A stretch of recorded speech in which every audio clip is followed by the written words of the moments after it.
วัดนี้นาวัดนี้นาในกาลวัดนี้ก็เป็นกาลอันกึ่งโกนงามยามดีจื่นจอยไก่ปูแก้วน้อยสัมมาตบปีขันเดยในกาลวัดนี้เฮยในกาลวัดนี้เฮยก็เป็นกาลเวลามวยขาวต้องลงมา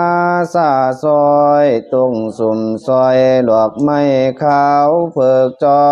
นดอนกัดก่อกันมาย้อนกันเหลือเสอ่อนตอนเหลือเสเก่าโซปากเศร้ากำใบเงาอยู่จอนลูกต่อโหมึงก็จักใส่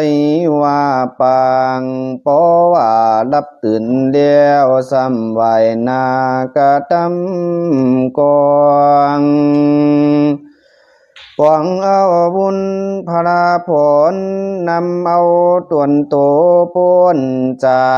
กยังกรรมาวิบากในจัดนี้ขอการกาไป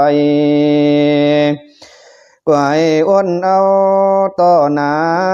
กวายอดเอาต่อหนา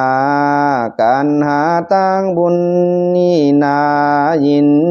อยากอยู่ในผาสัตว์เกี่ยวเงาอยู่ตนก้อย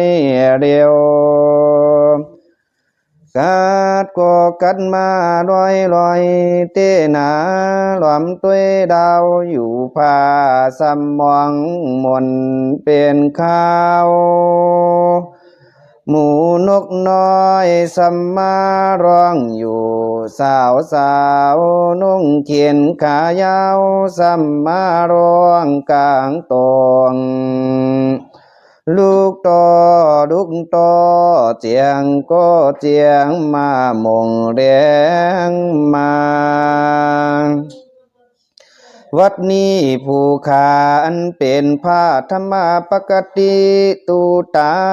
ก็มีวาจาโอกาสขออาราธนายังพระกัมมาราเจ้าทั้งหลายออกจากธรรมกุอา